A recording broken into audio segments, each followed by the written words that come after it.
to Governor Martin. I say Governor Frank, but Governor Martin. Thank you, Madam Chair. In terms of time, do I have equal time for the previous committee? You got to cut your own deal with the chair, you know? These are all very important issues. We don't get together that often, so please don't take the time. Okay, we'll try to go through this agenda as quickly as practical. Mike, you want to call the roll? Sure. Mr. Rood? Here. Mr. Colson? Here. Mrs. Frost? Here. Mr. Hosseini? Here. Mr. Perez? Here. Dr. Yost? Here. Mr. Chair, you have a full committee attendance. Very good. Like Governor Duncan, I think that, this committee, as we get started, we're getting into an area we have a lot of exciting things that are going on.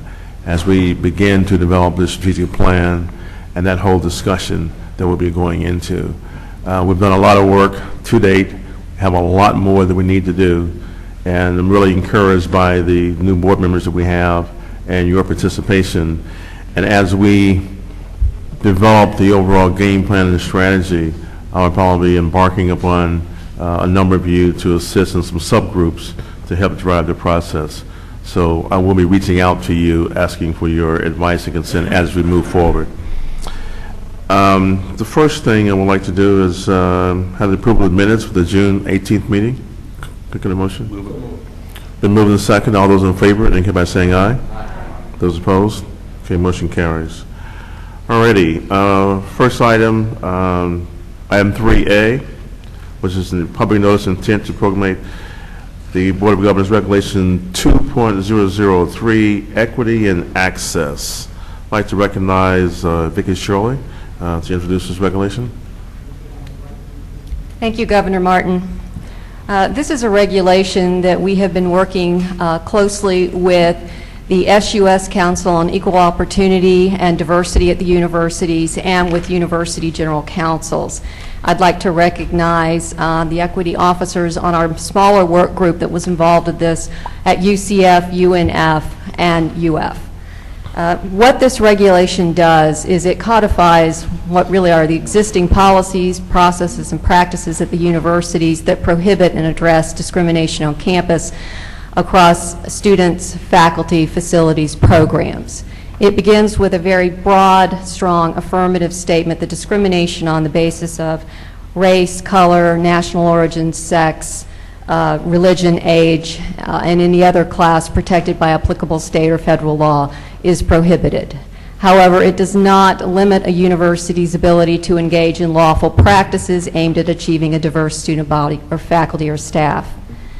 It requires each university to promote and ensure equal opportunity and access with respect to the availability of classes, programs, facilities, employment, and services on each campus. It requires universities to establish policies and procedures to address and prohibit discrimination and to investigate any complaints received.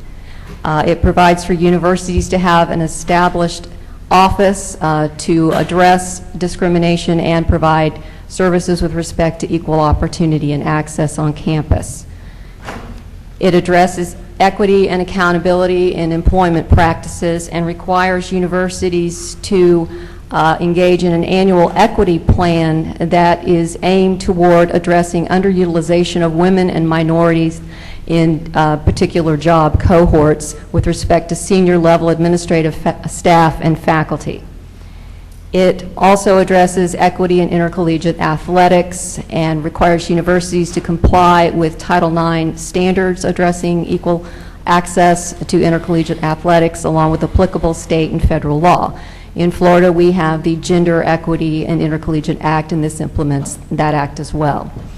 It also codifies a long-time reporting and monitoring requirement that universities have engaged in over at least the last 15 years called the Florida Equity Report. This is a report that captures information on strategic initiatives implemented at universities to ensure equal access and opportunity with respect to academic programs, employment, athletics, student enrollment, and facilities. So that, in essence, is what this regulation is designed to do. Each year, the universities will work with us through the Council on Equal Opportunity and Diversity to develop guidelines for the annual report, which is approved by each University Board of Trustees. They will then submit the report to us. It will be presented to this board on an annual basis and to the legislator. I'll be happy to answer any questions if you have any questions. Very good. Are there any questions? Governor Perez. Vicki, I just want to be clear, and I know you said it at the beginning, but this regulation imposes many things on the universities. These are all things they're already doing. We're just codifying. We're not adding. No, there's we are nothing not that we're adding asking any them to do that they're not already doing. That is correct. Thank you. Any other questions? Those are the exact same questions I had, because she talked about a number of reports. was a whole litany of Whole things, litany of yeah. reports. Okay, very good. Can we get a motion? Move in second. All those in favor, say aye. All right. Those opposed? Okay, motion carries. Now, moving on to item number 3B. And just kind of tee this particular item up. In the original strategic plan, the board recognized the need to continue to study ways to create the optimal structure for the university system, including the number and location of universities, the number and location of branches, the number and location of subsystems, reflecting the geographic needs of the state. We have started our work through a number of the issues and regulations related to this objective, and in the June meeting, the committee reviewed a series of principles that we asked staff to use to guide their development of a regulation on educational sites. Today, we want staff to provide us with a quick update on the progress and let us know if there are any outstanding questions and issues on which they need additional guidance before we finish working with university personnel to draft a regulation for us to consider for noticing in November. I'd like to call Richard Stevens to give us an update. Richard?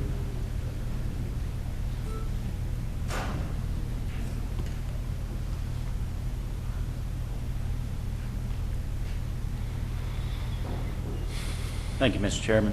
Can everyone hear me okay? Okay. What I'd like to do is exactly that, is provide an update. I'm going to ask also that my colleague, Dr. Nancy McKee, kind of do a tag team approach with me on this, because she's been very heavily involved in this whole process and has provided a lot of leadership on it. As you may remember, those who have heard presentations on the educational sites previously before this board, and explanations by myself and others, that the current regulation that exists is 8.009, and it's woefully out of date. I think it was originally promulgated back in the mid-'80s, or somewhere in that neighborhood, and it was out of date really before the Board of Governors came into being, but primarily because it was Board of Regents rule at that time. It doesn't address any role for the University Boards of Trustees, and it doesn't really explain what we have in this state now with regard to the typology or the classification or the process for approving new sites. And so what we set out to do, in working with the university team, staff as a team, to come up with a regulation that basically addresses the establishment, reclassification, the relocation, and closing of branch campus centers, and et cetera. And in doing this, some of the proposed changes that we have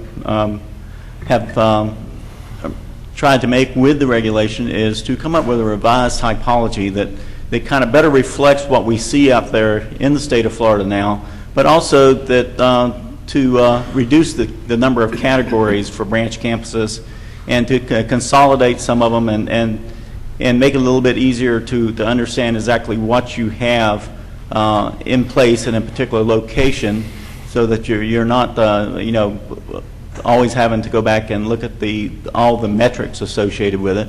But if you know you have a branch type 1, you have a good general idea of what a branch type 1 is, or what a special center is, and et cetera.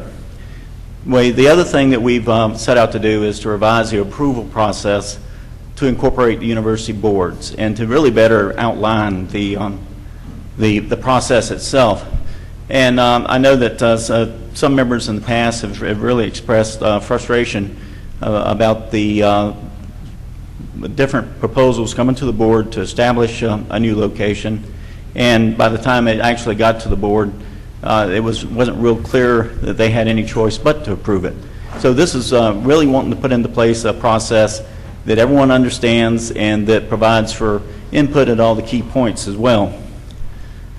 And then, following up the format that we use for proposals for new degree programs, proposals for institute and centers, we looked at trying to establish some kind of criteria for proposals to establish a new educational site. Well, this was basically something that was pretty much missing from the existing regulation, although it provided a typology and somewhat of a process. There were no criteria associated with it. And the other thing we attempted to do was to address the issue of lower level courses, and we'll talk more about that a little bit later, but primarily within the current regulation that exists, to offer a lower level course off the main campus requires Board of Governors approval, period. And that's just getting down to a level of minutia and that really restricts the flexibility of the universities to be responsive to their students and to be responsive to the particular situations they find themselves in their educational sites. And then following again a format that we've used in both the program, degree program arena and the institute and centers arena, we thought that perhaps monitoring of the implementation and periodic viability reviews of the branch campuses would be a useful exercise. Now I'm going to ask Nancy to come up and join me. And what we have been working with the universities, and we've been back and forth several times with the draft regulation.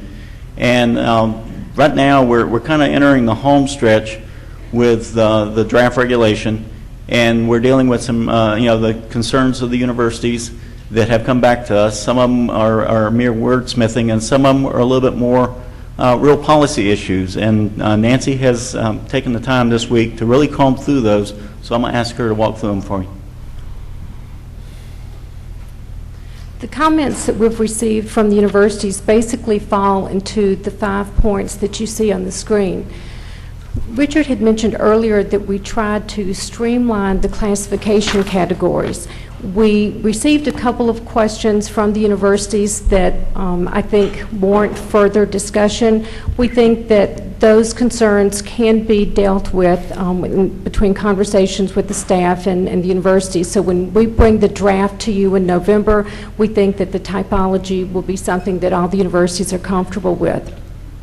We received several comments about the proposal criteria. We have a separate slide. Richard will walk you through that criteria in just a minute. Now, the third point, the lower level course offerings, is the one that we received the strongest reaction from the universities.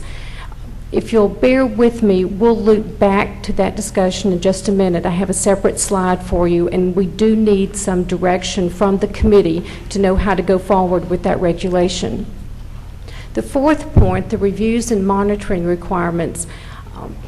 We included language in this initial draft that would require the boards of trustees to conduct a review of educational sites, primarily the branch campuses and instructional centers and special purpose centers, at least on a 7-year basis, to make sure that the enrollment is meeting the goals that had been established for those sites, and to make sure that the program goals are met. We also included language that the universities would monitor enrollment for the branch campuses and instructional centers on an annual basis. If the enrollment dropped below the minimum for that classification for 3 years in a row, then the university would decide whether to develop a plan to increase enrollment on the site, whether the site should be reclassified or whether it should be closed. Now, the feedback that we've received from the universities is that we may have provided too much detail in the regulation. Several felt that we should direct the boards of trustees to conduct those reviews, but allow the trustees to decide how frequently the reviews were to be held and the methodology that would be used in those reviews. So we needed some guidance from the committee in terms of, do you want us to include language similar to what we have now, saying the reviews should be conducted at least every seven years, and if you wanted an annual monitoring of enrollment at those sites, or should we leave the language broadly, letting those decisions be made by the boards of trustees in terms of the frequency and the type of review that's conducted? Mr. Chairman, if we could get some feedback from the committee in terms of if you have a preference as to which way we should go with that language. Okay, from the committee standpoint, again, not trying to place an additional burden on the universities, but at the same time, in terms of making sure that there is an evaluation process, if we put the stipulation in every 7 years, take a look, and then if you have decreasing enrollment for 3 years in a row, an assessment, is that an additional burden on the universities? Any feedback from the committee? Mr. Chair? What I hope everybody will understand on this one is, and not by virtue of presentation, you did a great job, and there's a lot of work that's been done on this. This may sound like administrivia. This really is the essence of any enterprise that's out there, is knowing at any given point in time who is doing what and where. It is difficult for me to consider that any board of trustees can review its strategic plan on an annual basis without taking a look first and foremost at where programs are being offered, how successful those programs are, what the evolution or change has been during the academic year in programs. So when you hear words like typology, I think some people begin to glaze a bit over. But at the end of the day, how your money is spent at the university is directly determined by what you are offering where, not only in terms of academic program, but support staff necessary to provide those programs. So, you know, having been a president at a university that is a bit far-flung in terms of main campus, branch campuses, instructional sites, I can assure everybody on the board that this is an incredibly important issue. And while we don't want to overburden anyone, I think it is not only important that each board of trustees, and I'm not suggesting they don't already do this, make this a part of their strategic planning review on an annual basis to determine if things need to be shifted, changed, or altered, or that academic programs or delivery services might need to be varied based on what's been happening. But I think it's also critical that the Board of Governors always have a readied inventory of exactly what is going on at every university in terms of how these delivery systems are being provided. So I don't want to be in danger of overkilling this, but I think it is critical that we all understand why this is such an important issue. It is not meant to burden. It is not meant to provide one more layer of bureaucracy. It is simply meant to highlight an ever-changing and important part of what we are and who we are as a system. We're not attempting to micromanage what people provide and where they provide it. That should be very much a function of the local university and the boards of trustees.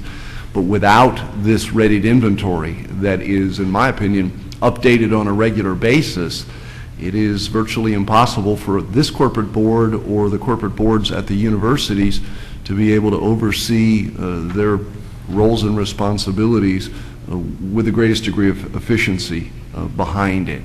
I'll end by saying that the chair and I were talking about this the other day. So many things spring from this issue, and while it simply sounds like a push-pin approach to who's doing what and where, at the end of the day, the efficiency and the productivity of our system is in part determined by what we offer and where we offer it. And by virtue of that fact, issues that we've been discussing with provosts and presidents about service districts and about e-learning and about support staff and size spring to a great degree from this conversation and vice versa. So I just wanted to make that point clear as to why this is such an important issue. President Ginshaw? I just wanted to point out that the accreditation agency, the Southern Accreditation, whatever it's, Council, has, when we do this for our accreditation, all of the 11 universities are accredited and includes the course offerings that occur at different sites. If this could be a part, rather than redoing it again and again and again, if when we come up for accreditation, we could submit this to the Board of Governors so we're not duplicating efforts in a different format, and just point out where these are. I mean, you're looking at every 6 or 7 years. That's the same kind of timetable that SACS is on. So rather than have us fill out new forms and do it all over again, why can't we make this a part of what we would turn into the Board of Governors at the same time? I'm getting a positive nod from staff, so we'll take a look at Yeah, that. Mr. Chair, we absolutely agree. We don't want to create a redundancy. It is a required part of SACS accreditation reporting, and if we can dovetail not only the timeliness of it, but what it is that we're asking for to the greatest degree to jive with what SACS is asking for, absolutely, that's would be in everybody's best interest. Okay, any other comments? Go ahead and continue. Okay. The last point, the approval of existing sites, we want to make sure that we're answering a question correctly that we've received from the universities. The regulation has that a proposal would be developed whenever a new site is to be created for branch campuses, special purpose centers, and instructional centers. The universities have asked, what about all of the existing sites? Are we going to have to develop a proposal for everything that's already existing? What we're proposing, what staff is proposing, is that instead of having a full-blown proposal, that we do have an inventory of existing sites and confirm that those sites would fall into the new typology, whatever that typology ends up being, that we would bring those to you all at once for your review and approval, rather than having a full-blown proposal for existing sites being developed and brought to you individually.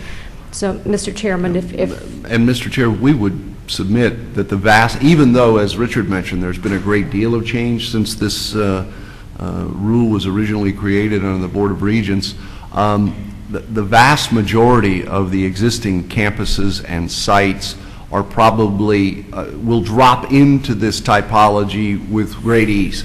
It will probably be rare when anything has to have a closer look because it might not appear to be fish or fowl.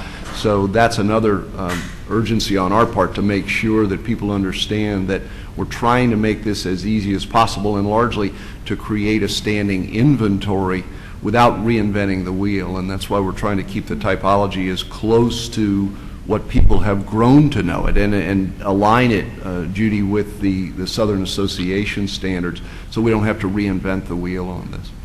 Yes, sir. And most of those sites were approved at the state level, and we have a slide that shows you where all the sites were to give you an idea of the magnitude of the sites that are in existence now.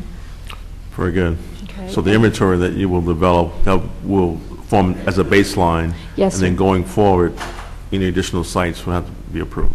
Yes, sir. And Okay. Richard now is going to loop. Oh, Mr. Chair. Okay. Richard is now going to discuss the proposal, the elements of the proposal, and then I'll loop back for the lower level discussion. Okay. Thank you. Governor Parker. Mr. Chairman, the question that I have is, Well, how far in advance is it that a university is actually aware that it's moving in that direction? And I guess a question that is reasonable to me is, when is it appropriate for them to ask the question? And I don't know how that can be factored into the discussion, but it seems that the earlier that we are aware of the idea, the greater assistance that we can provide in kind of coordinating the whole concept. I don't know, and maybe that's a general question. I mean, do we already... Can I take a stab at Sure, that? please. There's really two answers to that question. The first one is the rapid response sorts of opportunities. In other words, if University of South Florida has a demand for a program within their area to meet a particular workforce need, and they want to get it up and rapidly put into place in a particular geographic location to meet a specific need, they may put that program in rented space in an office building. And that has to be done quickly. So the turnaround time for that, to make sure that it's most impactful, has to be very brief. On the other hand, to set up an instructional site and all of the adornments that go along with that to make it viable and make it work takes a considerably longer period of time. A branch campus should take a great deal of time to think through and establish academic programs, support, infrastructure, et cetera. So to answer the question, we don't want to create a system that will impinge on anybody's ability to fast track that immediate turnaround time. That's critical. But and I think we've built that into our response, that wouldn't have to go through any kind of a lengthy process. And by the way, those change quickly. So in other words, you could set something up today in a rental space and a semester later move it somewhere else. And that requires a flexibility that setting up an entire branch campus simply doesn't provide. So we're trying to create and be sensitive as we do these things to the immediacy of some of these needs, but also the importance of some of the larger scale creations of campuses. Okay, Governor Colson. And then, I'm all in favor of creating an inventory. I was a little nervous about the idea that we're then going to approve the inventory. It seems to me that the last thing we're going to do right now is tell a university to shut down something that they've had in place for a while. So I don't think we should create any sort of fear associated. I mean, I assume we're just going to create the inventory and rubber stamp this at this point in time. The fact that we didn't do this along the way is not something we're going to try to go through some sort of serious evaluation of the existing inventory. That is correct. That's correct. Governor Beard? Yeah. Is there any reason why we should be approving temporary facilities that are being used to create a need, like we rented movie theaters at one point? You wouldn't be. I mean, to me, for us to get that micromanagement would be... Yes, sir, you would not be. That was my point about the rapid turnaround, is we wouldn't ask this board to approve any of that stuff. To do those kinds of things. Right. Okay. Those have to be granted flexible opportunity to the local universities. Yes, sir. We're good. Okay, continue. Okay. As Nancy mentioned, one of the concerns that came back to us from university staff was really had to deal with the kind of prescriptive, however you want to view it, nature of the criteria that might be expected to be seen in a proposal for a new educational site. And in preparing the criteria and kind of drafting it out, once again, we kind of tried to parallel what we did and what this board approved for the new degree program approval, and also for institute and centers regulation that came forward a couple of years ago. And here I think that, there may be some level of flexibility, but these are the elements of the proposal that we thought we would like to see, and that in previous actions by this board to approve educational sites, they have asked to have described in the presentation by the universities. So basically, we're looking at accountability. How are you going to measure the enrollments? How are you going to ensure that the enrollments are meeting the what you expect them to be? How are you going to basically monitor the cost, just everything to show that there is a process in place for for monitoring this and a new site and ensuring that it meets its goals and its strategic benchmarks. Prior to that, though, that you really are wanting to think about it from the needs assessment standpoint. And I know this is one where sometimes the universities really kind of get run over by opportunities, but at the same time that that there needs to be within the business plan, from the staff perspective, if we're going to be reviewing it for this board, that some kind of needs assessment that describes why that program or why that particular site is needed in that particular location, and that just as an assurance that there is going to be the students body there to take advantage of what is offered. And with that, then of course also comes the academic programs. What academic programs will you be offering? This crosses over again into system structure issues.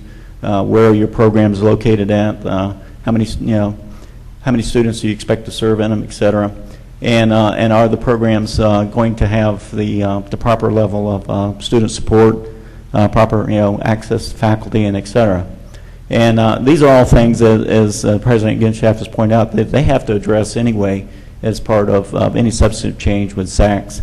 And this is just really kind of pulling some of these, and this is actually where we picked up a lot of these different elements from, was the SACS substantive change documentation as well. So, this is something that the universities are going to be putting together anyway for a new site. And we just, we're kind of laying it out as criteria that we thought this board might be expecting to see. The administration, what are they going to look like? What are they, how many of them? What are they going to cost? Budget, facilities, especially facilities. Are you going to be building new buildings at this particular location? Student services is a real key component of the success of the educational sites, and and being able to describe what services will be provided on site, what services will be provided through technology, what services might go beyond just the academic support services, but also providing a campus environment if you're creating a new educational site or branch campus. And then of course there was the monitoring and implementation. And where we kind of picked up on this one was looking at the nature of from the perspective of creating a brand new site. Very much like what happened with the board when they started contemplating the approval of the new medical schools at UCF and FIU, that they stepped back and the board said, well, we want to monitor your implementation to ensure that you're hitting all the benchmarks that you need to hit in order for this particular program to achieve accreditation and achieve success. And so we thought that perhaps the monitoring and implementation would be a key component of any proposal that came forward for a brand new site, so that that there was an assurance that the university boards and the university administration was going to be monitoring the implementation of that site and the build out of that site. So that is kind of like at a real high level some of the things that we were trying to accomplish within the elements of the proposal. And I don't know if Nancy has anything she'd like to add. I think Okay. President Genschaft has a question. Comment. Each of these items and elements would be presented, I can speak for myself, would be presented to our Board of Trustees and could also then be submitted to the Board of Governors following, because we wouldn't bring it to the Board of Governors unless it went through the Board of Trustees. So if we don't have to duplicate things again, that would be very helpful. The other item that I want to bring up is this coordinating board is going to be so important, because right now we cannot keep up with all of the new sites and programs that are going on with the community colleges turning into four-year. And it is it's a sense where we're being very responsible and very responsible about what we do, but we turn around and boom, there's something else hitting us. the 2+2 program no longer exists, so that the way it was set up, some of our places have junior, senior programs. Now we learn that no longer exists. We've got to look at a different format. So this coordinating board this is one of the key issues, I think. Mr. Chairman? Yes, sir. Absolutely correct. And that is one of the reasons that so much of the work that we've talked about today is essential. We have to be able to post up against other delivery systems. If we're ever going to articulate with those systems, we've got to organize ourselves in a way, to be squeaky clean on all of these issues, and B, then be able to demand the same thing of other delivery systems and how we align ourselves. My hope is that the Higher Ed Coordinating Council will be the glue that brings all of this together. And I know Steve Wallace is here for presentation with John Delaney in a little while. Quite honestly, we talk about an inventory of baccalaureate degree programs. I'm having a little trouble getting by trying to create an inventory of the names of the institutions. And I'm only being half facetious when I say that. It is to suggest evolutionary as a word, an understatement. But again, it brings it back to us. If we're going to look at these issues and better articulate these issues within the state university system, it'll give us a much better opportunity then to be able to go to the Higher Ed Coordinating Council and post up there with the other delivery systems. So a lot of this, I know, seems redundant. Judy is right. You're not going to start a branch campus without going to your board of trustees first with all of those things at every university, I guarantee it. You're not going to just create instructional sites whenever you feel like it. You're going to have to do, there's going to have to be forethought, a business plan developed to make sure that it works. So what we're trying to do is incorporate the good work that you are all doing with some of the existing reporting requirements. SACS is a very good example of that. Timelines that already exist so that we're not out of sync with what you're already expected to do. But anyway, at the end of the day, the idea is to create a systems approach to this thing that is orchestrated in a way that will then allow us to sit with the Higher Ed Coordinating Council and say, this is how we do these things as the state university system. Now let's determine how to articulate what we do with the other delivery systems and how they provide what they provide. And in the swirl of what we're talking about is e-learning, which goes anywhere, anytime, from any university around the world. Indeed. Governor Hussaini?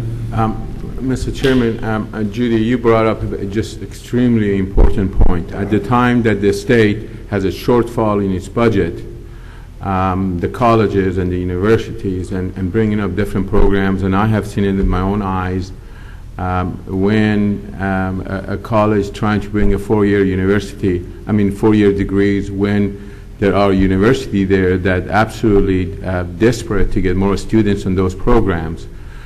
We were going to have a joint meeting with Board of Education. I absolutely think that is so important for us to have it, Madam Chairwoman, and have it as soon as possible. We need to bring these two bodies together. I don't think the Board of Education and us, getting together will bring something fruitful to the table, us being able to work with each other, and so stop this just craziness that is happening right now, and is happening as we speak. We had discussion with the legislators. Dean Carlson and I and a few others, we went to different legislators this year, and that was their biggest concern, every one of them. So sooner is better than later. Thank you. Okay, Richard, want to continue?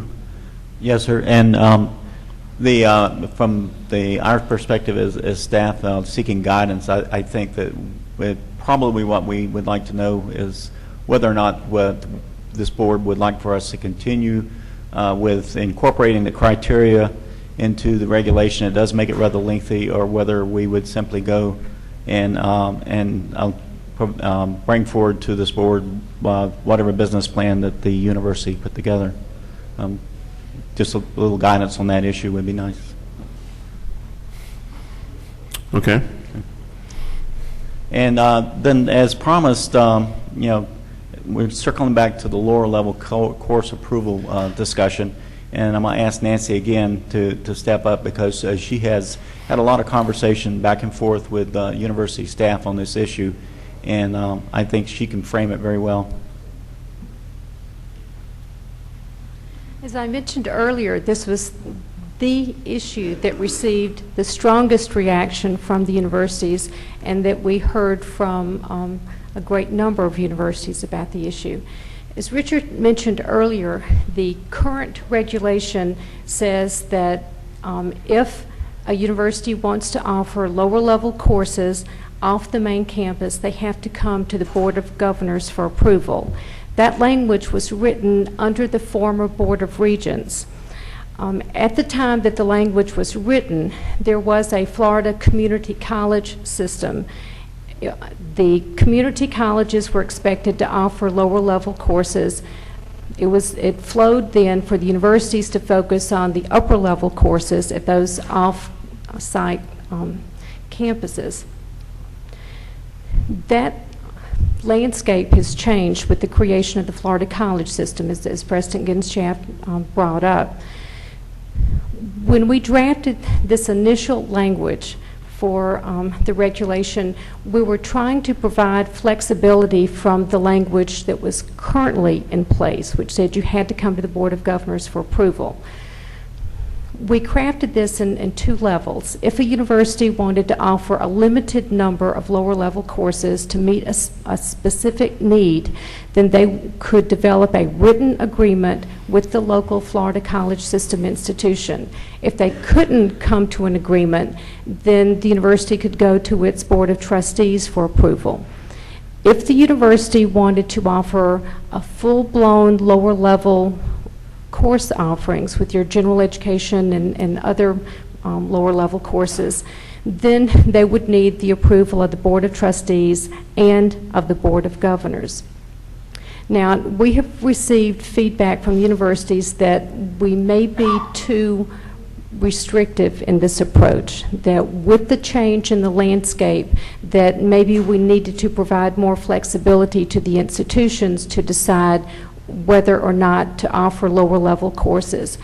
The comments that we've received have been from one end of the continuum to another. We have received some comments that say there shouldn't be any limitations. The university knows best about the lower level courses that need to be offered. Let's turn it over to the universities to make that decision. We've also received a couple of other suggestions. For example, we have in this initial draft that there needs to be a written agreement with the local institution in the Florida college system. Some of the universities are saying that that's really too prescriptive. Discussions, yes, there needs to be some discussions. Some of the universities and their local colleges have very good relationships. They have ongoing conversations. Anyway, let it be worked out more informally than to have a written agreement. We also had one suggestion saying maybe we should consider providing a cap. Let universities provide up to 25% of their FTE at the lower level. And if the enrollment at lower level exceeds 25%, then maybe an agreement needs to be worked out with the local community college institution. So, Mr. Chairman, we were hoping to get some direction from the committee in terms of the specifics that we need to include in the regulation. Should we let the universities have more flexibility than we have provided in this current draft? Governor Edwards. I think it's important as we talk about this particular issue that we remember at the time the Board of Regents was in existence, there was no trustees. And in effect, as it related to programming, the Board of Regents was the Board of Trustees. That's no longer the case. And I think certainly at higher level graduate programs, there should be some BOG input. I'm not sure that these decisions are not now better left to the local board of trustees to make that determination. Governor Tripp? Yeah, I agree. I don't think that we need to be micromanaging lower courses. And I think the universities are now at a disadvantage. As the colleges continue to hold on to their students, it's going to affect the balance that the universities are doing. And I think the local boards of trustees have proven that they understand what they have to do, their budgets. We see the overall growth through the budgeting process, but for us to be inside of that and dealing with what kind of lower courses they handle, I don't understand it, because their purpose is to be a university and to provide the range of courses that they see fit in their region. Governor Martin, I have a question too. Right over here, Gallup. Yes. Is this supposed to help, I guess, the coordination or force the coordination interactions with the state college system? Is that where this kind of came from? And if so, is the state college system also in agreement with not offering certain upper level courses as well? Because it seems like the policy is more up to, well, I guess you can answer the question, sorry. Or nobody can answer that? We're talking about two different things.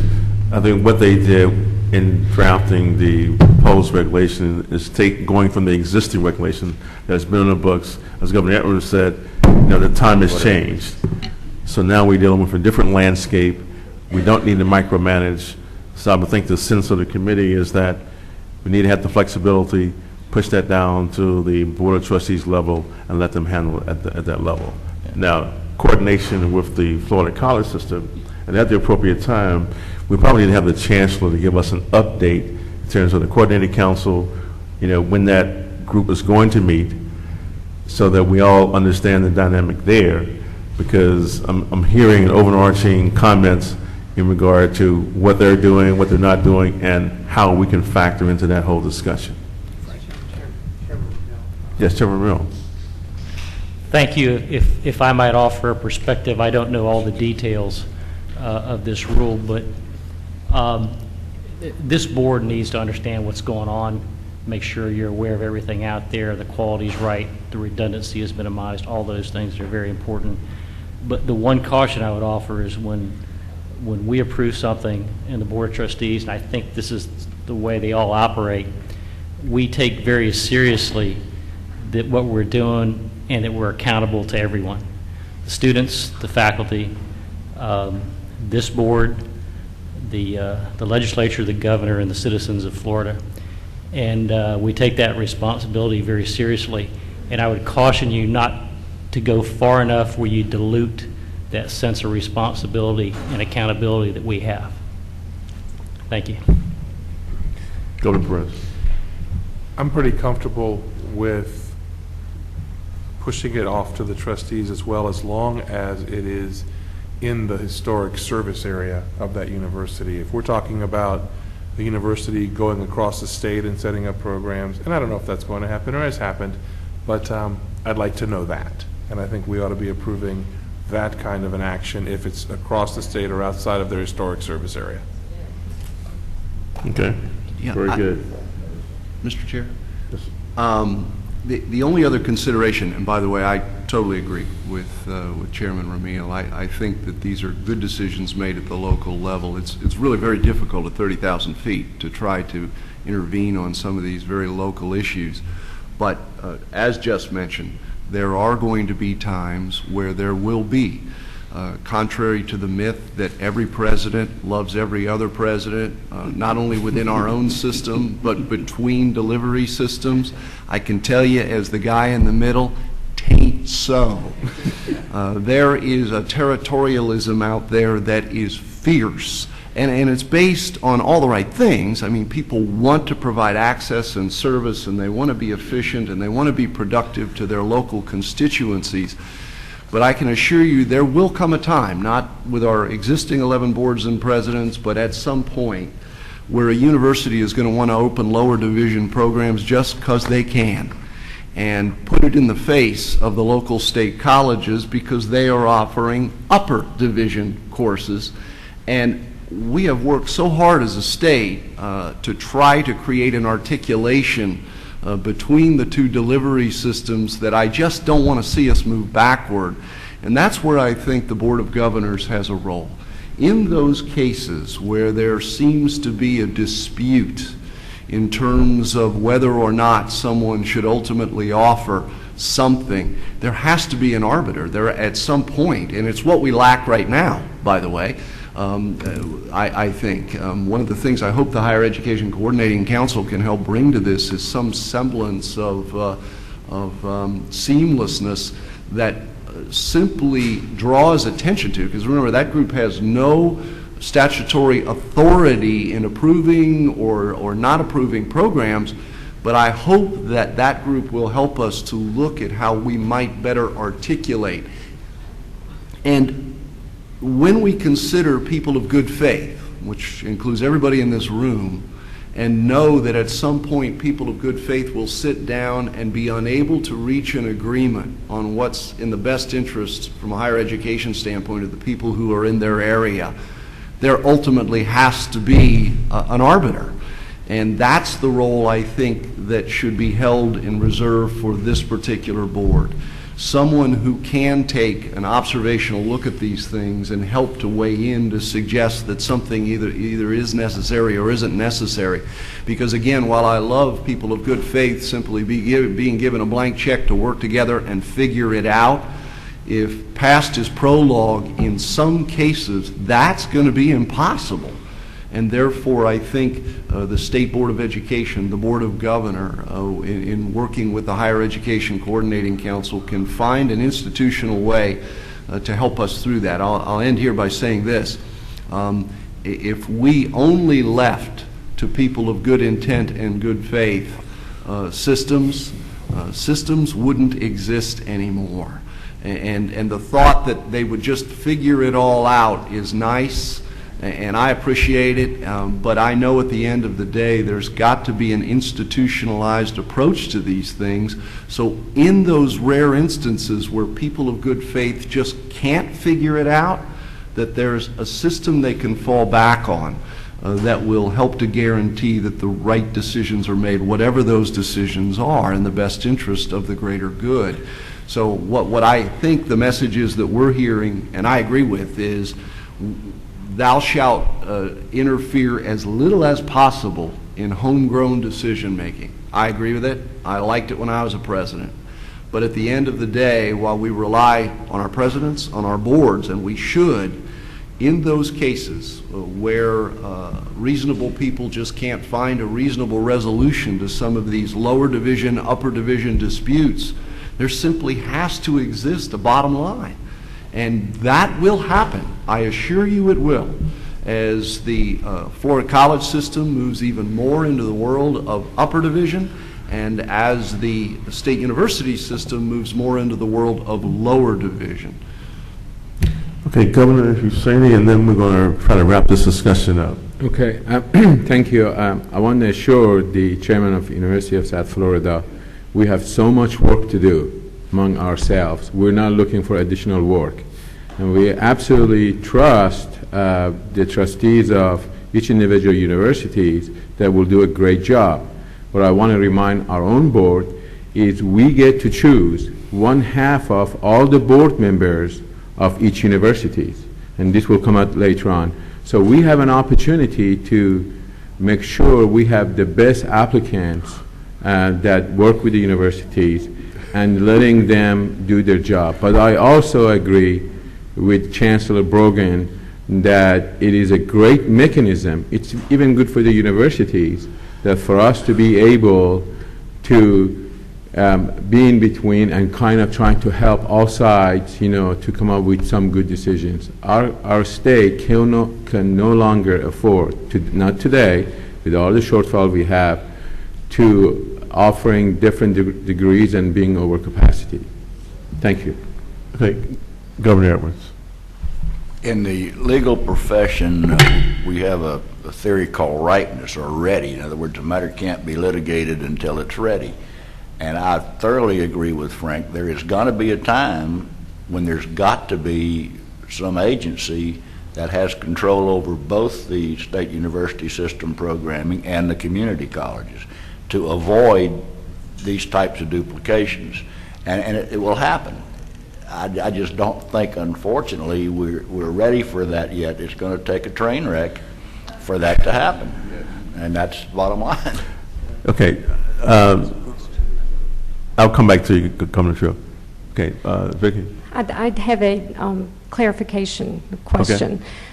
We had divided in the draft the approval process into two parts. If there were a limited number of lower level courses, then there would be one process. But if there were a full range, if a branch campus were to offer all of the general education courses and other lower level courses, then that would come before the Board of Governors. Our thinking on that was that it really becomes a system structure issue then. When you offer the full-blown array of lower level courses, then the next step may be dorms for your students, and it establishes a larger footprint. So my question is whether you wanted to have a distinction between a full array of courses and the lower level, or whether the direction to let the boards of trustees make that decision covered the whole range. I think the sense that we're probably getting is that let the Board of Trustees handle that. If it's going to be, but if it's going outside of their initial campus, then that's where it would come back to us. Governor Tripp. I have a little bit of a cross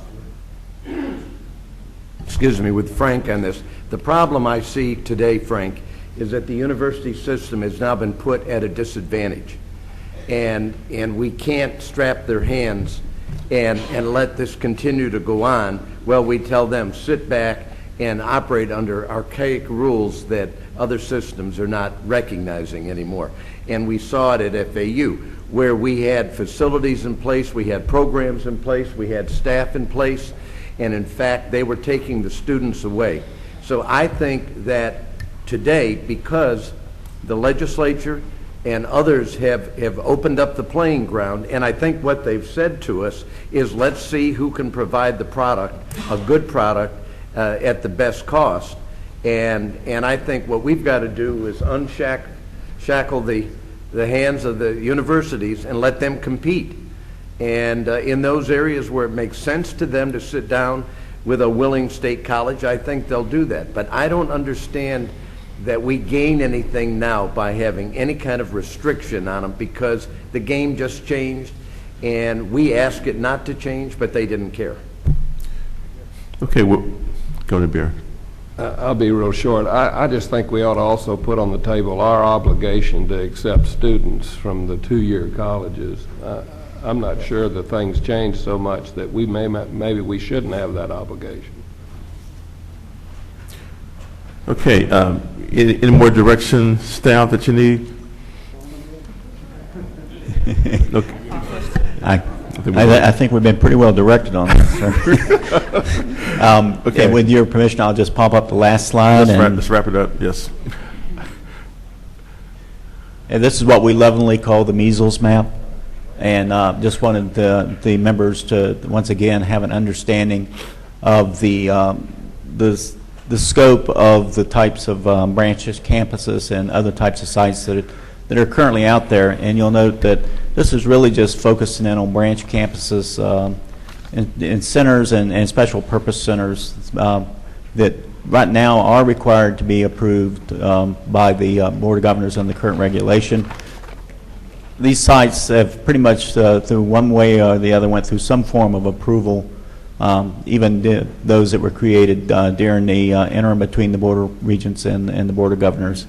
So if you were going to be looking at an inventory of sites and basically grandfathering in those that and reclassifying a few of them, this is what you're looking at. Now, most of the red dots that are associated with the University of Florida, we've tried to color code the big circles as close as we could get them to the university colors. Most of those are actually IFAS extension centers. Okay, very good. Governor Parker. Can you, next time we come together as a part of this committee, can you take this same map and overlay the state college system to it as well?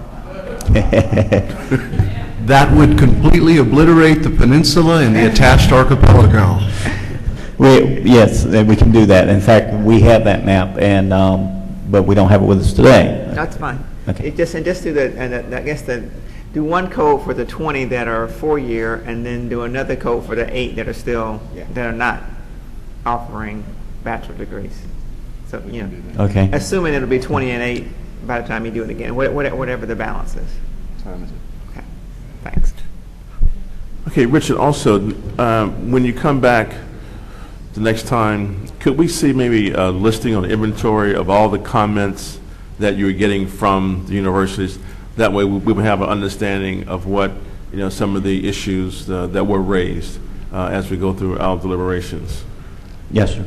Okay, so you will continue your work and come back in November with a final draft? That's correct. I hope to notice in November. Okay, very good. President Benz. Governor Martin, I just have one question. What keeps running through my mind during this discussion is the distance learning classes, the Illuminate or internet facilitated classes. We already offer all of those. And so what we're assuming in this discussion a bit is that these are face-to-face courses. They're not all face-to-face courses at lower division.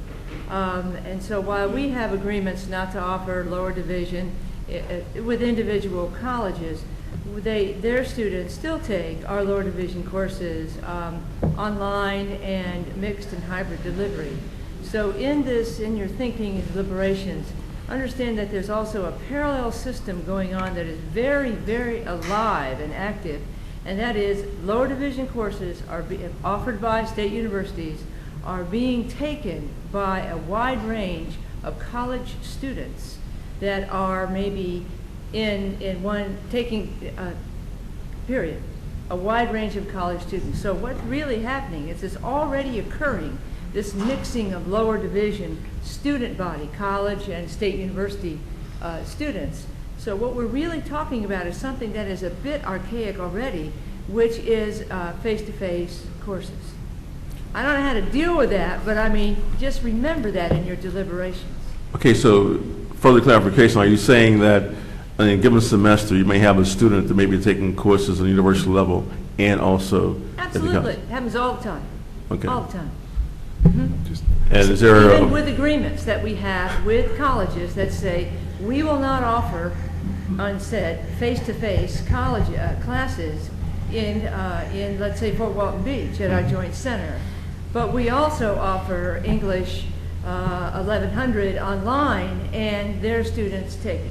Is there a maximum number of courses one can take online? No. Okay. Go ahead, Brooke. This may be a silly question, Madam President. In order to take your English 1100 online, do they not have to be admitted to your university? Well, no. They can just take it. Who do they pay? Us. They pay tuition for that course.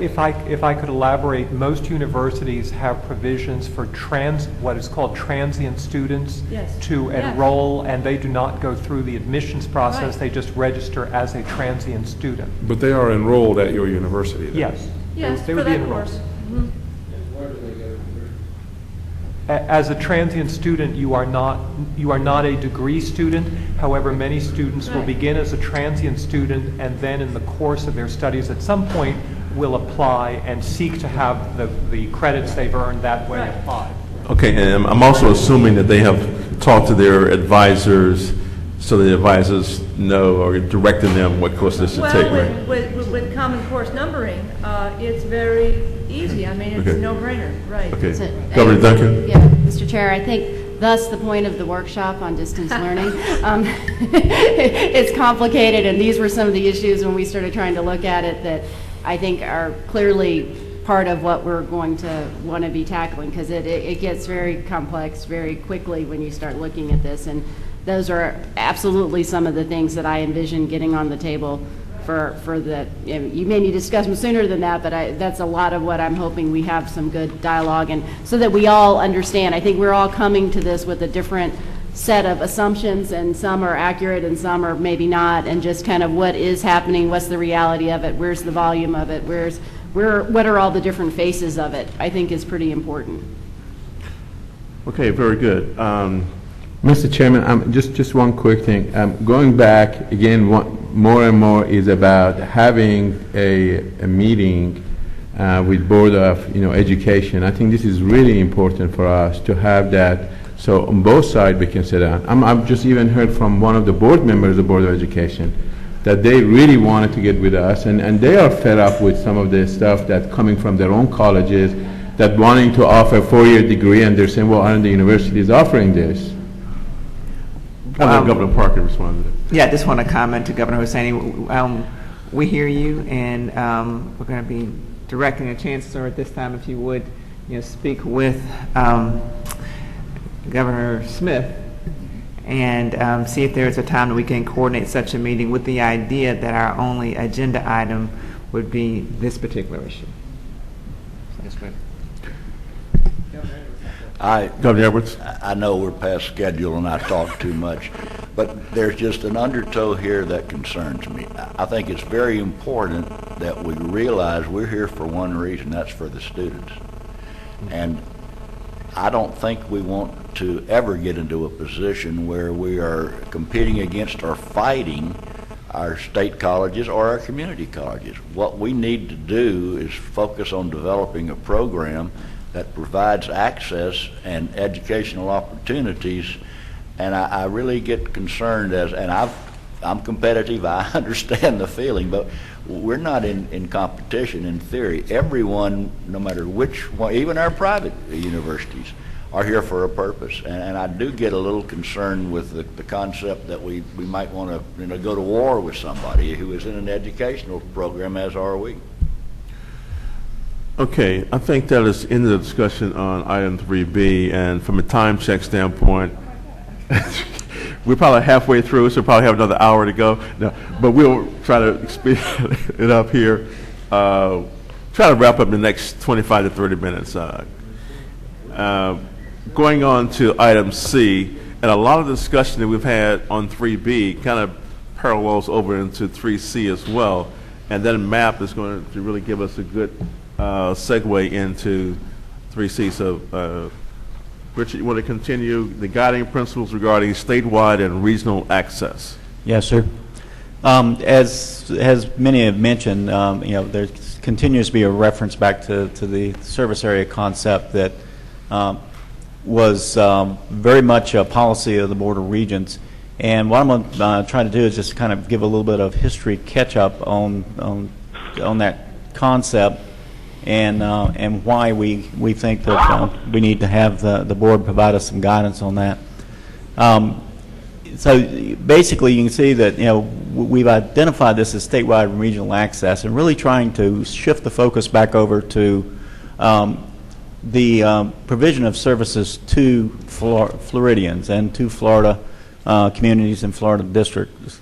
And in the original service area concept, each of the universities that were provided a regional service area were basically provided an area that was aligned with one of the community college districts. And this was due in large part in support of a 2+2 articulation agreement. And there were universities at that time that also had statewide mission. The University of Florida had a statewide mission for programs that were not offered by another institution. And the Florida A&M University had a statewide mission based upon its historical mission as HBCU, and then also Florida State University had statewide responsibilities for programs that it had at that time. So, pardon me. The board meeting is continuing. No commentary from the phone, please. Okay. I'm hearing voices. So, yeah, there was, I think, an assumption on the part of large number of people that the service areas went away with the Board of Regents, but in fact, the continuing education regulation contained the service areas for courses that they included college credit courses, and that continuing education regulation was passed along to the Board of Governors. It's like the EdSites regulation is woefully out of date. It has to be updated, and so this is one of the reasons that we're bringing forward this particular concept for the board to consider and provide us some direction. I think that Governor Edwards can probably tell you about the courses outside of service area policy that was implemented by the Board of Regents at one time that redefined where the service districts are at, carving out a district for Florida Gulf Coast University, which was new at the time. And that policy, which we call CUSA, primarily addressed the conflicts that we sometimes see pop up between universities and for placement of instructional sites outside of their designated service area. So that's kind of where we find ourselves today. We still find that we have some questions that come forward to the Chancellor from different people on this issue as to why such and such a university might be offering a course in what one university considers its historic service area. Mr. Chair, another very complex and complicated issue. It sounds so simple when you say it, and the immediate reaction would be, why do we need the old-fashioned service districts that were there years ago with the Board of Regents, where at FAU we could tell you the 7 counties that we served, and that was our immediate region by definition and geographic location. And it is almost easy to say, new day, look at e-learning. You can't control where people send distance learning. They can go to China with it. So how do you create a regionalization? And I mean this very quickly. One, we still have to remember, I think, the regional relationship that exists between a university and the people who live within its general area. There's an expectation, I can tell you, having been there, on the part of the people who live in a surrounding area of a university. There's an identification of that university as our regional university, whether it's in regards to their children wanting to go there, whether it is in regards to people taking courses there to better their lot in life, or whether it is on issues of economic development. And if you look around the state and see some of those regional relationships that have been created in workforce areas, biotech is a good example of that. They're still very much, no matter what is happening in the world of electronic learning, an important relationship established between a regional university and the people who live in that area. And if you don't believe that, just ask them and they'll tell you that.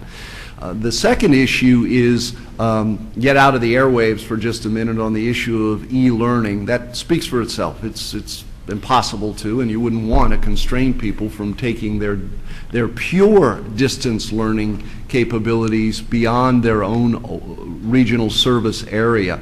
But when you get into other areas, and we've talked about it today, such as one university offering a competing baccalaureate degree in another area, whether it is right or wrong, there again probably needs to be an organized approach to this to make sure that there are just not inefficiencies created through duplication of effort. That's more complicated than it sounds. It's noble in its intent, but that's a complicated issue. Do you simply preclude people from offering a baccalaureate on the ground, not in the air, on the ground in somebody else's area, or do you put in place a system that will allow that to happen under certain circumstances? There's, again, the much-needed consideration of state missions. And if you look at the way, for example, Florida State University School of Medicine has multiple locations around the state of Florida because of its unique approach to trying to provide additional doctors to work in the rural confines of the state of Florida. So we created a unique model that goes far beyond what is Florida State University's traditional and historic footprint in North Florida. You can come up with other scenarios yourself. So, but all that to say that the idea of simply suggesting that it should be every man for himself, I think is problematic, and I think is fraught with potential complication, duplication, redundancy, and inefficiency if there's not some system in place to A, make sure people still have a right to their regional expectation of their university, and B, make certain that we don't become guilty of what we are suggesting is going on in other delivery systems where people are setting up redundant programs and creating the potential, it's not always a guarantee, but the potential of inefficiencies as a result. And so that's the attempt here. And I had this conversation last night with the provost. We spent a good long time talking about this. Again, it is not my desire, and I probably speak for the Board of Governors in this case, it's not our desire to micromanage what people are doing. But at the end of the day, if you don't have some articulated systems approach to this, it is fraught with peril regarding redundancies, inefficiencies, et cetera, et cetera. So having said all of that, what we're trying to do is bridge that fine line that exists between too much, as we've talked about today, and the absence of anything, which has its own set of problems associated with it. On page 13 in your book, there's a set of guiding principles. The intent was to go through each one of them individually to get your buy-in in terms of, are we on the right track? So staff will know as they develop the draft regulations if we decide to do that. So my question, based on timing, I know we're way over, as opposed to going through each individual principle, take a quick look, and I'd like to get your buy-in. You know, are we on the right track, so we can give staff direction. Yeah, and Mr. Chair, you are right. We're not there yet, obviously, in terms of getting even ready to bring something in finality to the board. So the members' continued input through either staff or the committee, the Strategic Planning Committee, is always greatly appreciated. So if, short of anything anybody does want to say today, please know that you can consistently bring your feedback, your ideas, and your input through us or through the Strategic Planning Committee. Mr. Chair. Yes. Governor Colson. If it's okay, I'd like to hear an input from University of Florida or Florida State or South Florida or Central Florida, some of the big universities, on what their views of this are, because I think, you know, it impacts you all. Very good. Presidents, anyone like to have any comments to weigh in? This is your opportunity. Who'd like to go first? Well, I will address it, and again, it goes back to the historical service area of Florida A&M as statewide. And while we have a number of special purpose sites, and there are now plans to deliver professional programs outside of Tallahassee, but again within the historical statewide service area for the university. We don't have plans to do lower level at this particular time, but with graduate and professional programs. And the way that this policy is being laid out, it would allow FAMU to continue to have its statewide mission. Of course, we will report that, and as a matter of fact, we have an educational site that has been reported to the chancellor and the staff at this time. All right, so it brings clarity, and it's helpful. Any other presidents? Sorry, you don't get a president. I think I think one thing that we have to remember as we discuss is two things. Number one, the devil is in the details. So while the principles are fine, the language needs to be very carefully considered as we write this regulation. A second point I would make is that in a college of business, if you're taking a course about markets, a market is defined by two things: the geographical area in which you're talking about the market, but also the slice of the personnel that you're addressing. And so you can have multiple universities in the same geographical area, and they will address different slices of the market. So I think that we need to keep that in mind, and we need to keep the ability of various universities to offer various services to the people that want them. On the one hand, it is certainly true that people in a region have an affinity with their local university, but it's also true that alumni across the state have an affinity perhaps with the university that they graduated from. And so there can be many connections to a university.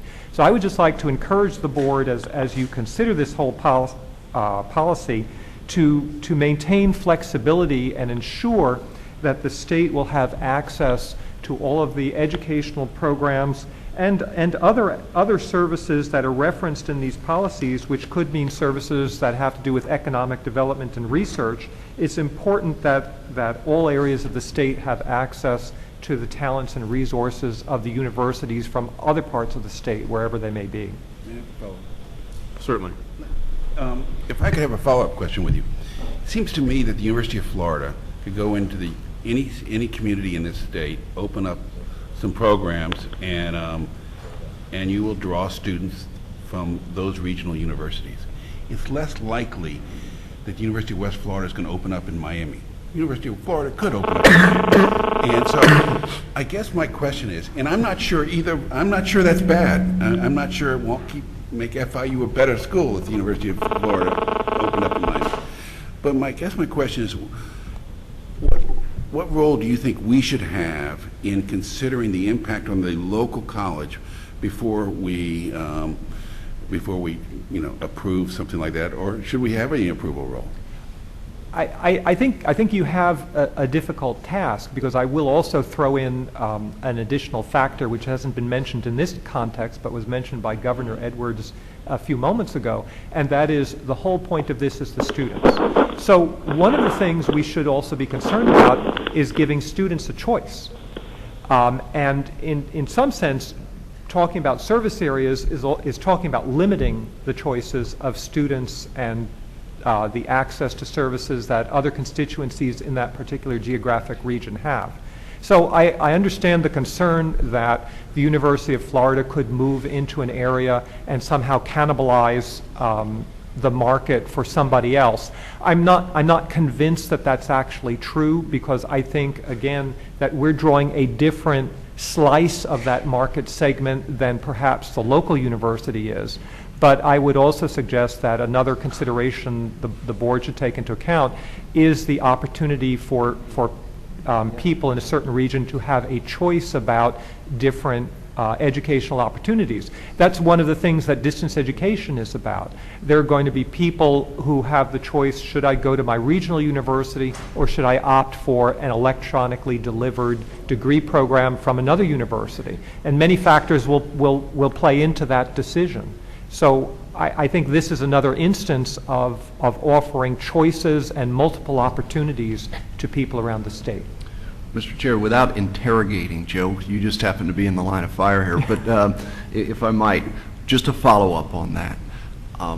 I agree with everything that Governor Colson just said. I like the free market. I really do. What happens on the ground, however, when a university moves into another area and establishes a program that is duplicated within the existing university's area, and it is the strong feeling of that regional university that by doing so, their programs will be negatively impacted. Just to finish the thought then, where's the redress? You know, as much as nobody likes to impinge upon people's local decision-making, in a pure world, you stay out of everything. In a real world, at some point, when that question is called, is there none? Is it simply one opinion versus the other? Let the big dog eat? And what happens to programs while the dog is eating and programs are beginning to dwindle? Because remember, we're not only talking about students. I like to insert the word taxpayers here somewhere because we fund on tuition, but we also fund on taxpayers' dollars. So while these things are shaking out and the market is settling, programs are going to be impacted. So bottom line, where is the question called when there is just an absolute belief that one offering the same thing in that particular case has somebody's opinion, a detrimental impact? I agree that is a legitimate concern of the board. However, I would make a distinction here, because you use the phrase, what do we do when a president has a feeling that their program is being impacted? I don't think feelings count very much. I think data does. And I think what we're talking about here is prior restraint. That's not as troubling as it might sound. I understand. I mean, if indeed a university goes in and you do see rampant cannibalization. Okay, fair. And I'm only short-circuiting your answer. It is a good one, so we can move forward. But to that point, more than feeling, if a university wants to make a case, a business case, to someone, who would they make it to that arrangement has a detrimental business impact on what they are doing, or has the potential to? I think it's legitimate that the case be made to the Board of Governors when there is conflict between two universities, but I think that the board has to be very careful that it's not exercising prior restraint, and that the conversation is based on hard data rather than anything else. And I will end, I promise you, Mr. Chair, just by saying this.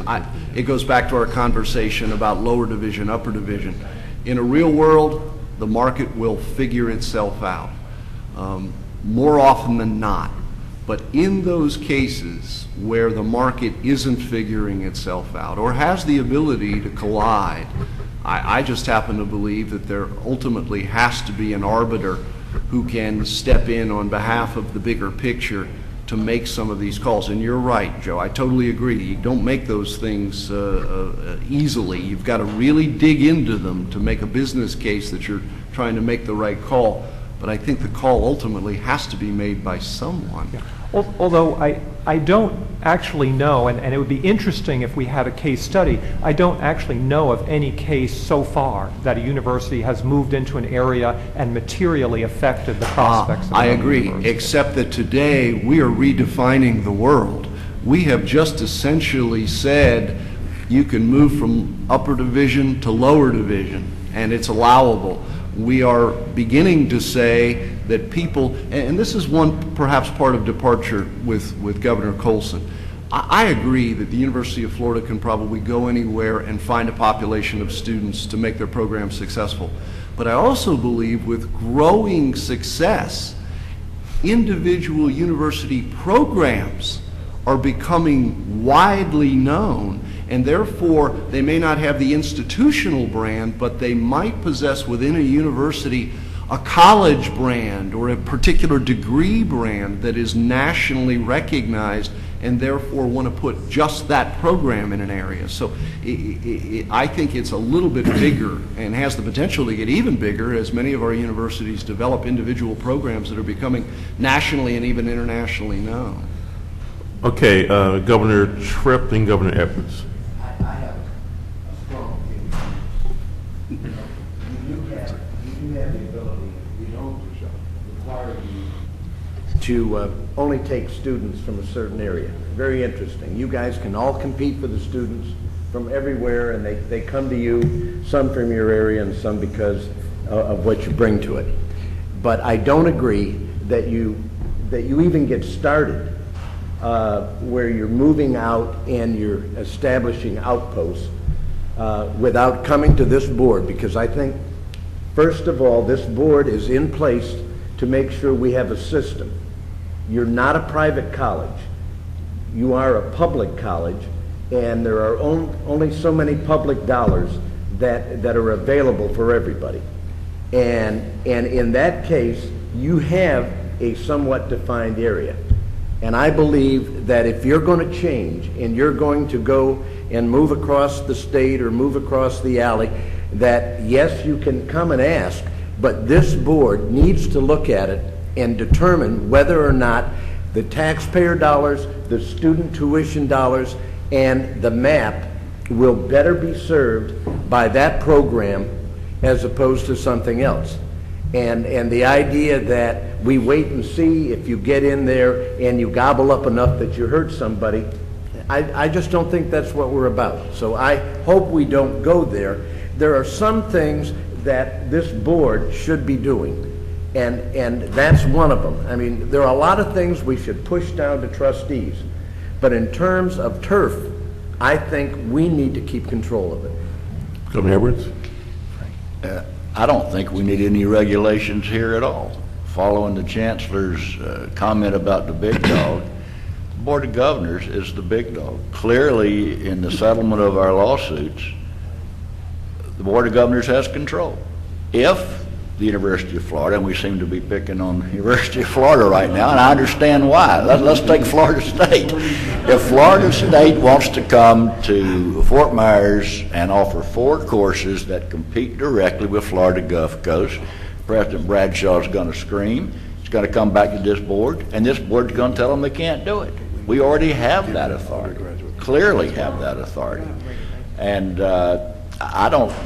again, until the train wrecks, let's don't get overly concerned with regulations. We have the right to do that now. President Spence. Yes.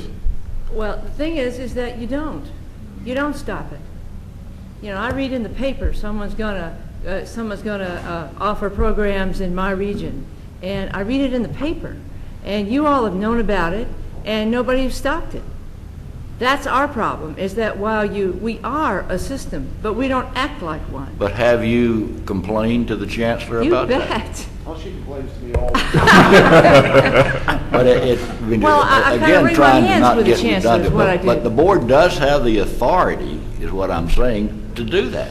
And I can assure you that if I'm president of a university and the Board of Governors says, don't do this, Well, which and one they have do you it stopped? anyway, Have you ever stopped one? I don't know that we've ever been Right. asked to. But I think that's the point. I think the reason Richard is there is to get input in terms of the regulatory authority that we are trying to create going forward and bridging that gap between too much or not enough. And clearly, I'll say it again, I think, one man's opinion, there needs to be a system for grievance and redress in those cases where people believe that there could be potential harm to the system. That should be evaluated and considered. In those cases where people figure it out, and that probably will be more often than not, figure it out. I totally agree. So that's one of the reasons that we're having this conversation today. Okay, Governor Perez. I've got to say, the first time in 2 years, I have to agree 100% with Norm Tripp. And that's a stunning thing for me to say, Norm. But I don't think that it's a system of redressing grievances. Look, I think that we've got to be a system. And I certainly understand that there is a desire to expand and grow and magnify on our existing brands and that sort of thing. But we have got to be a system. And I want a regulation. That's why I brought it up in the last conversation that says if you go outside of your traditional service area, then we approve it. And if you're one of those institutions, one of the 3 statewide institutions that have got a statewide service area, if you're coming into somebody else's service area, I want to approve it. That's all. I just want to know if you're offering undergraduate courses in competition with other universities so that we can then decide the best allocation of state tax dollars. I'm one of the guys on this board who always wants to push decisions down to trustees. I served as a trustee. I think that's where decisions need to be made. But this board is the overriding system board, and I don't think redress of grievances is enough. The horse is out of the barn at that point. I think if you're leaving your existing service area, or if you're statewide, if you're going into someone else's service area for undergraduate courses, we should approve it. And that's what I'd like to see the regulations say. Governor Parker. I guess the question at this point, if you follow Governor Edwards' logic, is that we don't need a regulation. It is that when we recognize there's an issue, that we should come in and address it. And I guess I don't agree with that, and that, yes, I agree with Governor Perez, there has to be some regulation in place to deal with it. However, in the interim, the question is, do we need to step in at this point? Because a president has indicated that there is a concern, and although we don't have a regulation in place, there seems to be a conflict. So the question for us as a board is whether or not, in light of the fact that we are preparing a regulation, whether we need to go ahead and step in and assist with resolving the issue. And my thoughts are that we should. But I mean, I don't want to impose just my thoughts on the entire board, but my thoughts are that if we have an issue and a president has complained that there's a belief that someone is encroaching upon their service area, and we've been made aware of that, then we need to do something about it. And I guess I want to get your thoughts, because the way we work, we won't have a regulation until the springtime if we go through the regular process, but we have a problem that exists now. Governor Parker, I tend to agree with you that if we do have an issue that one of our presidents has brought to our attention, that we should take a look to make sure that we can be the arbiter in this case and make sure there aren't any other situations that also may be out there that we may or may not be aware of.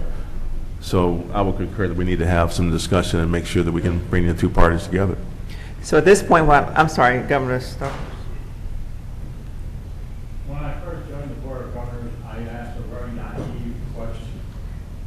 I said, why are not the community colleges under the jurisdiction of the Board of Governors? I'm not going to say why I asked. But I was told, now is not the time to discuss it. I'm fine. In Ellis County, we have St. Petersburg College in Tarpon Springs, we have St. Petersburg College in Clearwater, we have St. Petersburg College in St. Petersburg. I think the time is, I don't know about the coordinating committee, Chancellor. I know John Hoyle and Marshall Kleiser very well. They're both outstanding people. I think the time has come to really discuss this whole system and to find out where are we, what are we going to do. The students are the concern that we should all have. We are concerned about students and giving the best education in the state of Florida. I really think it's time to get it all together and find out exactly where we stand and what the system is and how we can help each other. I'm sorry. Oh, no. That's great. I can get back to Barron. Dr. Barron. Yes, Okay, Dr. Barron. I'm sort of struck by thinking about what occurred to the music industry when all of a sudden the students of the world decided that buying a CD with 18 songs that they didn't want to get one song that they did want wasn't acceptable. And they decided that they needed a new model for how they were going to do things, and they went off and basically stole music and looked you right in the eye and said, they're just trying to steal from me. Why shouldn't I just be able to download one song? And comes the birth of iTunes as a completely different way of delivering education. We're watching this transformation in the United States occur right now. This state is behind.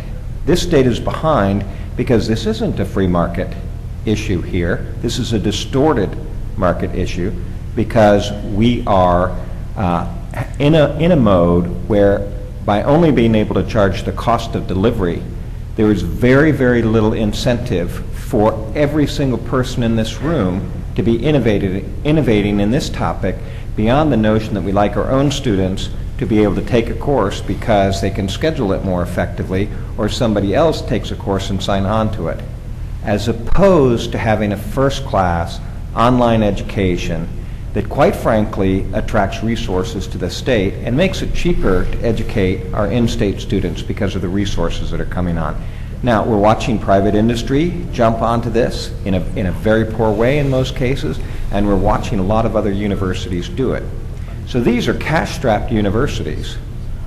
And so one way to look at that cash model is to come up with other solutions in order to get that online dollar that all those other universities out there in the country are going after. But we're actually preventing that from occurring.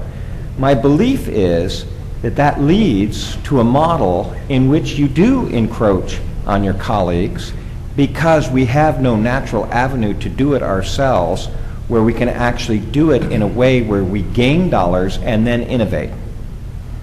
My suspicion is a lot of this problem would go away if we actually moved a little closer to the marketplace in which we looked at our universities and said, you've got a great program, you want to be innovative, you charge the market rates. And then we wouldn't look for alternative strategies to be doing this because we're desperate for the resources and we know our colleagues around the country are already doing this. And I suspect it's a little bit like that music model where we've said, let's legislate our right to do it the way we're doing it now, as opposing to allowing us to invigorate each and every university on online education. And then my bet is that the institutions would be putting on these online courses, and we wouldn't be looking for models by which we spread dots all over the state. Mr. Chairman. Okay, are there any other comments? Yes.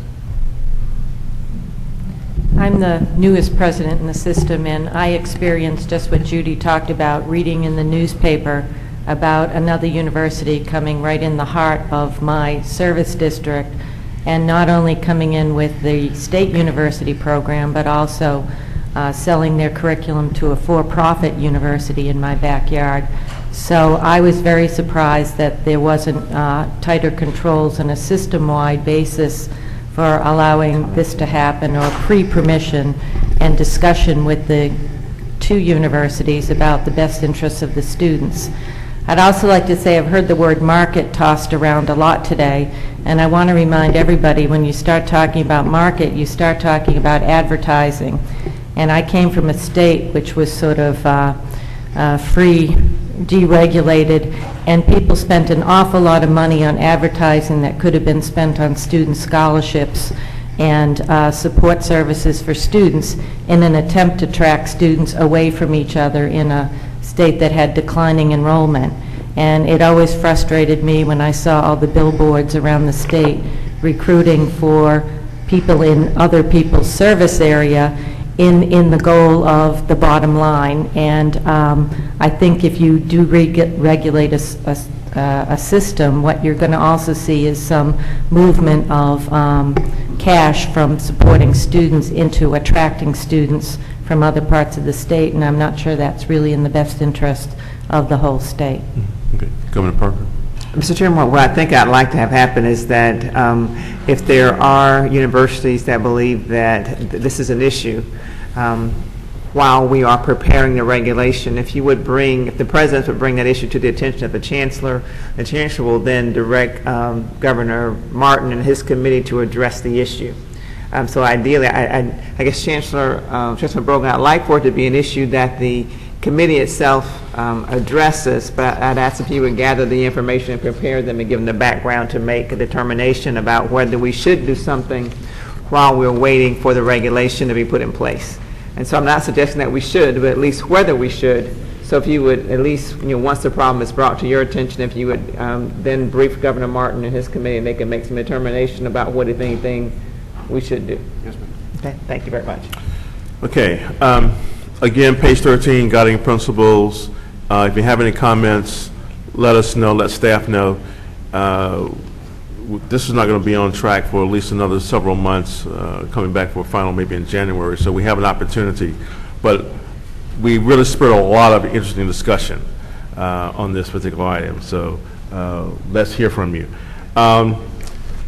In terms of the work plan, which I'm not going to go through today, but take a look at the work plan, see your binder.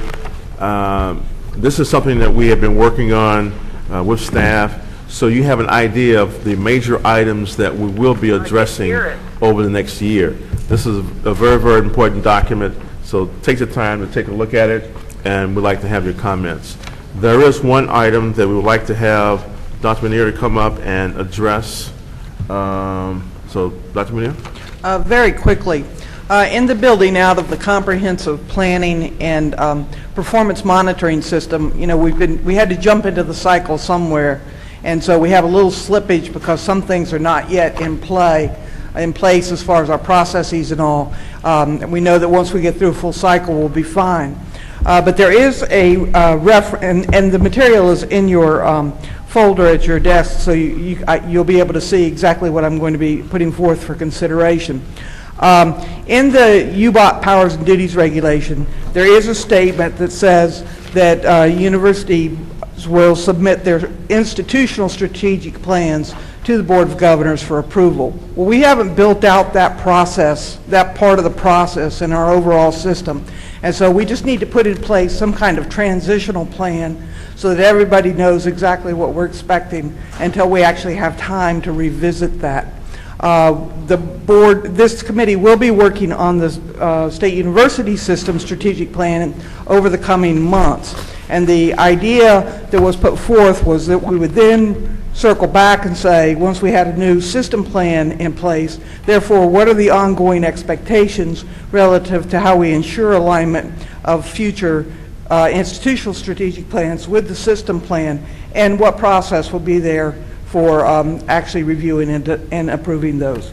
So if the proposal is to accommodate this time of transition, that until the board develops the specific policies and processes for reviewing and approving university strategic plans, that each institution who has not already done so, because we have received a couple that are on hold right now, will submit a copy of its current strategic plan or any new strategic plans that are developed until we get the entire process in place to the Board of Governors via the Chancellor's office, but that the board will not take official action to approve those plans until we get the appropriate policies and processes in place. But however, obviously there are subcomponents of any institutional strategic plan relative to the development of new doctoral programs, professional programs, new educational sites and such, that will come before the board for approval is required in other regulations. So we would keep those processes going, but this would just make sure that we're in compliance with our own regulations. I'll move that. Been moved. Is there a second? Second. All those in favor, say aye. Aye. Opposed? Okay, motion carries. Thank you. And that will be going to the full board this afternoon. Madam Chair, I think I've taken more than enough time, but we have a spirit of the discussion, and I think that we're really addressing some key issues that are very, very important for the state university system. So I encourage you to continue to let us know if we are on track so we can give the proper direction to staff as we move forward. And with that, I will end the committee. Thank you very much, Mr. Chairman, and thank you